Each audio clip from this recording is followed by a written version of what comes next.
ovakav vetar nisam vidio samo u filmovima i samo preko televizije u Americi i ovo. Tako se desilo i ovdje.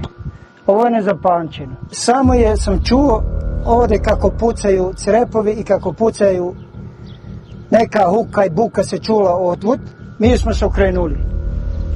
Samo sam brzo reagovao i rekao sam sinu da legne na zemlju. Ovo je neka oluja, jak ciklon, jak tornado je naišao.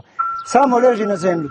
I ja sam isto legao na zemlju dole i što da preljubili se uza zemlju.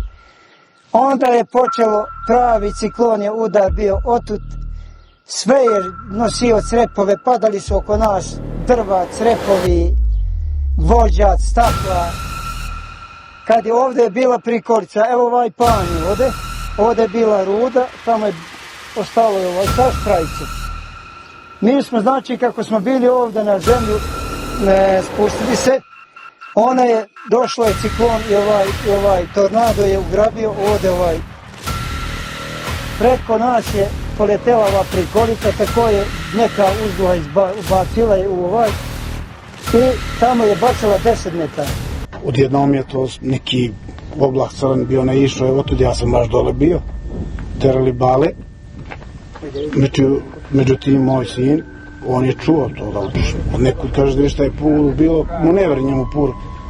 Kaže, otkrilo mu kuću, džamiju, sve to, prišao, šta je, kaže, šta rekao, to nije tako, kod nas nije bilo, mislim, tog vetra. Ali ovdje kad smo došli poslije da vidimo, to je katastrofa. Baš je dosta štete. Ova je kuća rađena prije par godina, nova izgradnja, novi crijep, novo sve. Baš je loša i ogromna šteta. Onda i džamija je zakačena malo i ona je otkrivena. Ali je ovo nezapamćeno, ovo samo možeš na filmove da vidiš, ovo ne možeš da vidiš ovako.